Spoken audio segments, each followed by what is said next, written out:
The sun was rising over the wide plains of an African village, painting the horizon with strokes of orange and gold. Roosters crowed, goats bleated, and the distant laughter of children echoed as women fetched water from clay pots. It was a new day, and for 6 young men of the village, it was not just an ordinary morning, it was the day of the hunt. The 6 friends had been inseparable since childhood. They grew up running through fields barefoot, swimming in muddy rivers, and climbing tall mango trees. But now they were men, strong, daring, and eager to prove themselves in the dangerous jungles that stretched far beyond the safety of their village. Their names carried the weight of their ancestors: Jabari, the natural leader, with eyes that always seemed to look beyond the horizon; Tay, bold and reckless, never backing away from a challenge; Kwame, the thinker, whose clever mind often saved them from trouble; Oba, strong as a bull, but soft at heart; Seko, the quiet observer who noticed things others ignored; and Deo, the youngest, full of curiosity and unshakable faith. The elders had warned them. The jungle is not just trees and animals, an old man told them, his wrinkled hand pointing toward the shadowy forests. It holds secrets, dangers that no man can conquer. Many who entered never returned. But youth does not listen to caution. Their hearts were filled with fire, and the call of adventure was louder than the whispers of fear. Carrying spears, bows, and small leather pouches of food, they left the village at dawn. Mothers and sisters stood at the edge of the fields, watching them disappear into the distance. The air was fresh, filled with the smell of wet earth after last night's rain. Birds circled high above, as though watching the 6 hunters march toward their destiny. Jabari walked in front, confident. "Today, we bring back something worthy of song," he said, his voice firm. Tay laughed. "A lion, perhaps.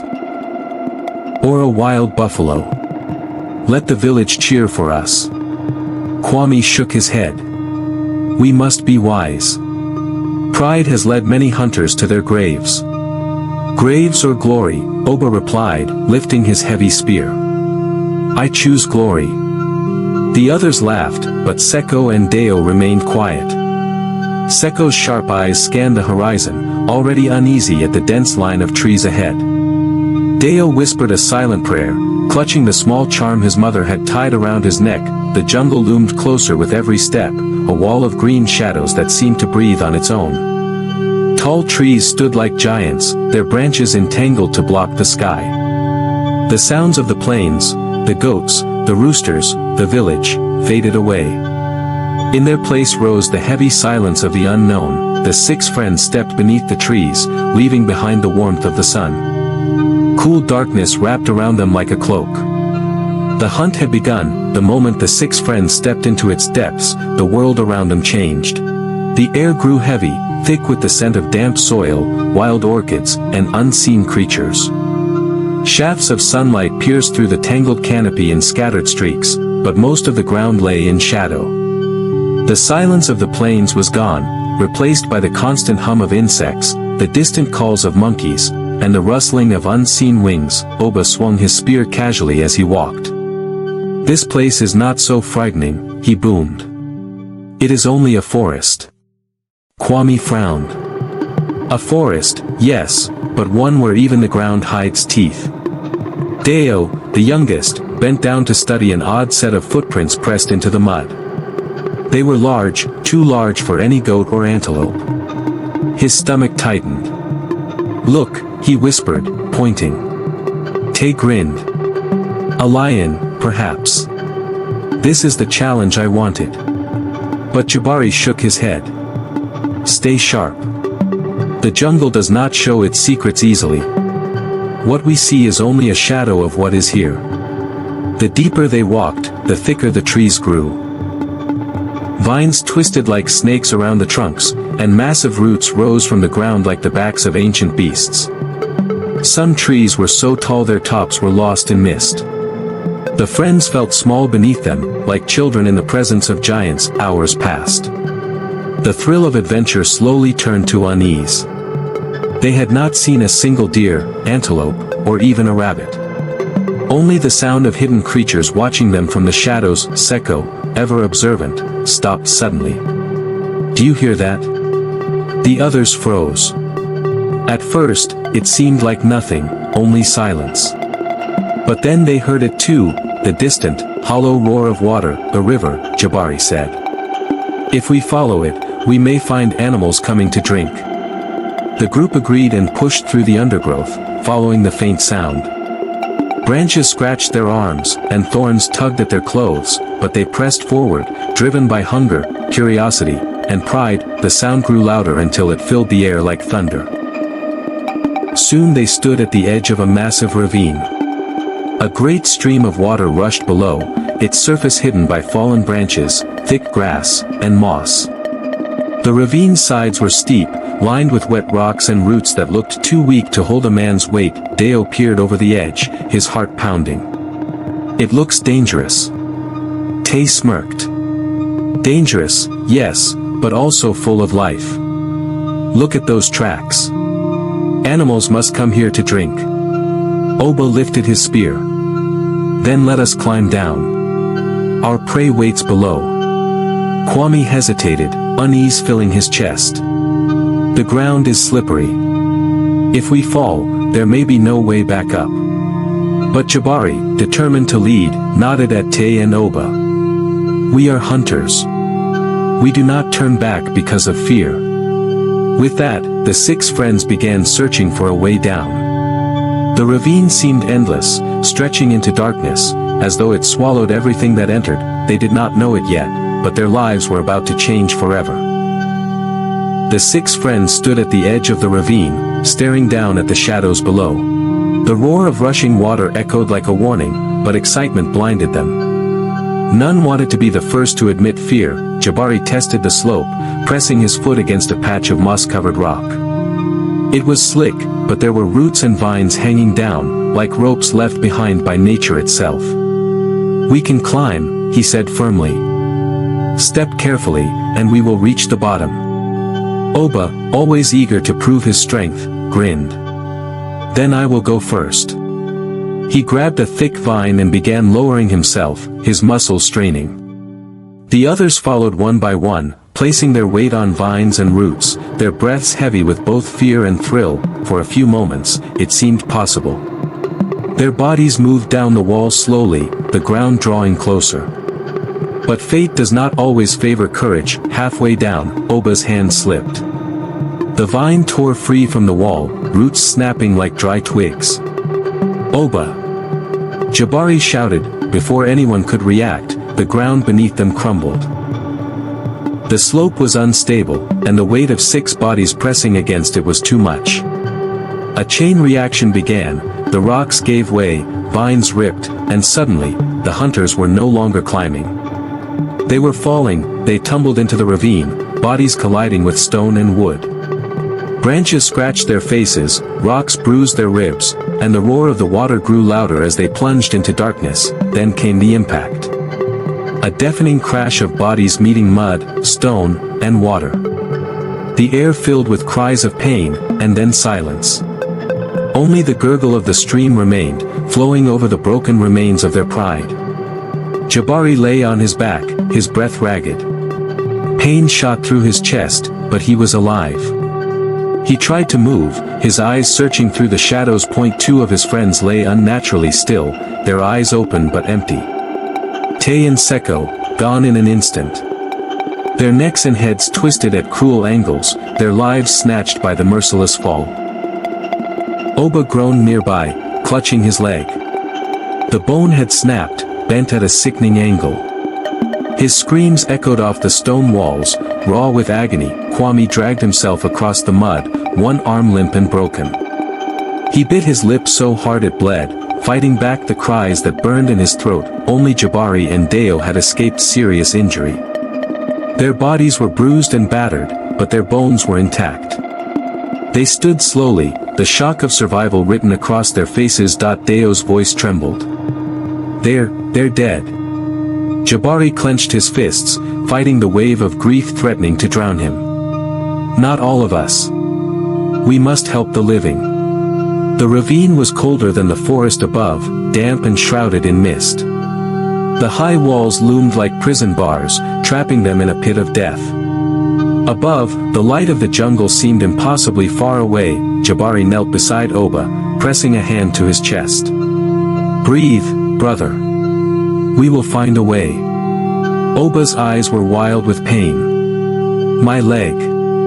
I cannot move." Kwame, pale with shock, whispered, "And I have lost my arm." His broken limb hung uselessly at his side, swollen and bleeding. The two strong hunters were reduced to helplessness. Deo looked up at the walls of the ravine.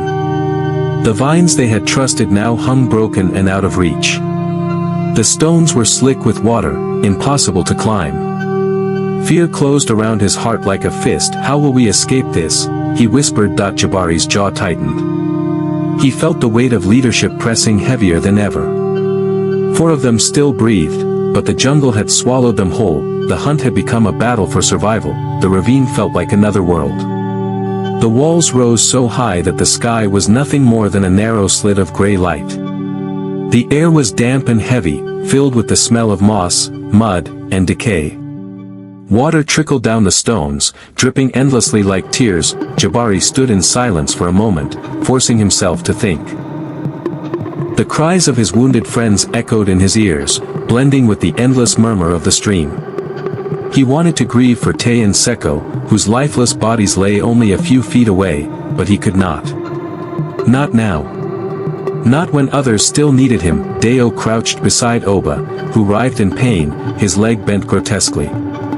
"We need to stop the bleeding," Deo said, though his hands shook. He had never treated such an injury before. Kwame leaned against a rock, his face pale, his broken arm hanging uselessly. "Without help, we will not survive the night," he whispered. Jabari snapped a thick branch from the ground and tore strips of cloth from his tunic. He pressed the wood against Oba's leg, forcing the bone back into place.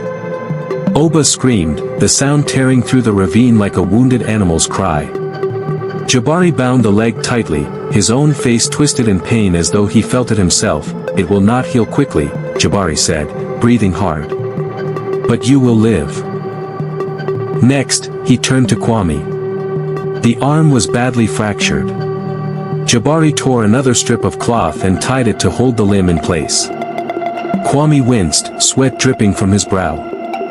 "You should have been a healer, not a hunter," Kwame muttered through gritted teeth. Jabari gave a faint smile. "A leader must be both." Deo, still shaken, moved toward the bodies of Tay and Seko. His lips trembled as he whispered a prayer, covering their faces with leaves. He was the youngest, but in that moment, he felt older than he had ever been. Death no longer seemed like a distant shadow, it was here, in front of him, heavy and undeniable. The hours dragged on. Hunger gnawed at their bellies, but there was little to eat. The water from the stream was muddy, but it kept them alive. Insects bit their skin, and the damp cold seeped into their bones. At nightfall, the jungle above came alive with sounds, the distant roars of predators, the cries of monkeys, and the whisper of wings. But inside the ravine, the hunters sat in darkness, listening, waiting, praying. Oba shivered, his voice weak. "If we had listened to the elders, we would be safe in the village tonight." "No," Jabari said firmly, though his own heart ached with doubt. "If we had stayed, we would never know what strength lives inside us. We are still alive. That means there is still a way." "But the walls," Deo said, pointing upward. "They are too high. We are trapped." Jabari's eyes narrowed. "Every prison has a door. We will find ours."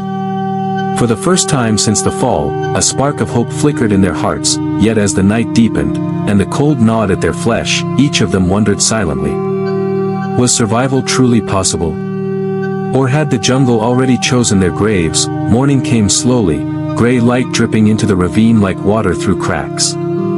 The jungle above was alive with bird calls and distant animal cries, but down below, the air felt heavy and stale.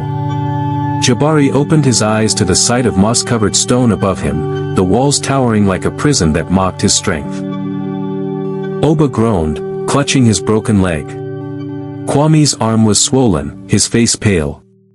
Deo sat silently, staring at the faint slit of sky. No one spoke for a long time. Their breaths were heavy, their spirits heavier. At last, Jabari stood. "We cannot wait for death," he said, his voice sharp. "If we stay here, we starve. We must climb." Kwame shook his head weakly. "With my arm broken, and Oba's leg shattered? We cannot." "Then Deo and I will climb," Jabari replied. "We will find help. We will come back for you." Oba's eyes darkened. "And if you fail? If you fall again?" Jabari clenched his fists. "Then we die trying. Better to fight than rot like trapped animals." The others said nothing. They knew he was right. Jabari scanned the walls. Most were slick with water, impossible to grip. But one side was covered in twisted roots and vines. It was not a path, it was a challenge meant to break men. Still, it was their only chance. "Deo," Jabari said, turning to the youngest. "You climb first." Deo's eyes widened. "Me? Yes. You are light, quick. You have the best chance." Deo swallowed hard, his hands trembling, but he nodded. He pressed his fingers into the wet roots, pulling himself up. Every step was a battle. The vines cut into his palms, the rocks tore at his feet. Sweat dripped into his eyes, and his arms burned with effort. Below, the others watched in silence, every heartbeat echoing like a drum. Halfway up, a root snapped beneath his weight. Deo slipped, his body scraping against stone. For a terrifying moment, he dangled in the air, his feet searching desperately for grip. "Hold on!" Jabari shouted. Deo's fingers clutched another root, his nails tearing as he pulled himself back. His chest heaved with gasps, but he kept climbing. At last, he reached a ledge. His voice echoed down, trembling but alive. "I made it. Jabari, come." Jabari wasted no time. He gripped the roots and began his climb. His muscles strained, every movement heavy with determination. Unlike Deo, he was stronger, but the weight of leadership pressed on him. If he fell, the others would lose all hope. The climb seemed endless. The ravine pulled at him, whispering for him to let go, to surrender. But Jabari thought of the village, of the mothers who had watched them leave at dawn, of the lives depending on him. He forced himself higher, inch by inch. Finally, his hand touched the ledge where Deo waited. Deo pulled him up, and together they stood, gasping, their bodies trembling but victorious. Below, Kwame and Oba looked up with eyes full of desperate hope. "Throw us a vine," Kwame shouted. Jabari scanned the trees above the ledge. He spotted a long, thick vine hanging like a rope. With Deo's help, he pulled it down and lowered it into the ravine. Kwame grabbed it with his good hand, teeth clenched as he began to climb. His broken arm dangled uselessly, blood dripping onto the rocks. Every pull was agony, but the thought of freedom drove him upward. Halfway, his strength faltered. His hand slipped, and he nearly fell. "Hold, Kwame!" Jabari roared. "Do not let go." With a final scream, Kwame forced his body higher until Jabari and Deo pulled him onto the ledge. He collapsed, shivering, but alive. Only Oba remained below, his shattered leg preventing him from climbing. He looked up, eyes wet with pain. "Leave me," he whispered. "I will not make it." Jabari's voice thundered down the ravine. "We do not leave brothers behind." He tied the vine securely to a tree and lowered himself halfway back down. "Oba, hold the rope. Wrap it around your chest. We will pull you." Oba obeyed, his hands trembling. Slowly, painfully, Jabari and Deo hauled him upward, inch by inch. His cries of agony filled the ravine, but he did not let go. At last, his broken body rolled onto the ledge beside them. The four survivors collapsed together, their breaths ragged. For the first time since the fall, the open sky stretched above them. They had escaped the ravine, but their journey was not over. The jungle still waited, silent and watching. The four friends lay on the jungle floor, gasping, their bodies trembling from exhaustion. Above them, the canopy swayed gently in the morning breeze, as though mocking their struggle. For a moment, none of them spoke. They simply breathed, alive but broken, their minds reeling from the nightmare they had just escaped. Kwame groaned, clutching his arm. "I cannot walk far. My strength is gone." Oba closed his eyes, his leg throbbing with every heartbeat. "And I cannot walk at all. What use is a hunter who cannot hunt?" Jabari sat upright, his chest rising and falling with determination. "Enough. We are alive. That is our weapon. The jungle has not taken us yet." Deo, the youngest, wiped his eyes. "But how will we reach the village? We don't even know where we are." Jabari looked around. The ravine behind them was a scar in the earth, its mouth wide and hungry, but ahead stretched the endless forest, green, shadowy, and filled with unknown dangers. "We follow the water," Jabari said finally. "Streams lead to rivers. Rivers lead to villages. If we keep moving, we will find our way home." They fashioned a crude stretcher from branches and vines. Deo and Jabari lifted Oba onto it, while Kwame, limping with his broken arm, walked beside them. The journey was agonizingly slow. Every step felt like a battle. The jungle did not make it easy. Snakes slithered across their path. Insects swarmed their skin, biting until blood ran down their legs. Strange calls echoed from the treetops, and once, in the distance, they heard the low growl of a predator. Fear pressed on them like a weight, but they pressed forward. Hunger gnawed at them. They chewed bitter leaves and roots, drank from muddy puddles, and prayed that it was enough to keep them alive.